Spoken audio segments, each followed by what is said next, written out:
বিশাল বড় এক পাথরের উপর কেচিটা ঘষে ঘষে ধার দিতেছে। আসলে আপনি আমি চাইলেই কিন্তু ধার দিতে পারবো না।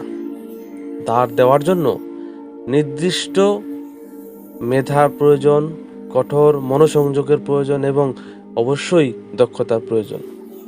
দেখেন এই ভাইটি কত মনোযোগ সহকারে কেচি শান দিতেছেন।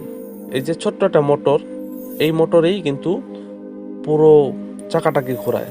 চাকাটাকে বলা হয় পাথর। এই পাথরটা শেষ হয়ে গেলে এরপরে আবার পাথরটা ঢাকা থেকে আনতে হয়। এই পুরাতন পাথর আবার বিক্রি করে দেয়।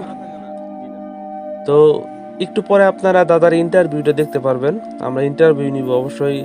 যারা আমাদের এই চ্যানেলের এই ভিডিও দেখতেছেন, যারা এর আগেও আমাদের অন্য ভিডিওগুলো দেখছেন, অবশ্যই জানেন যে আমরা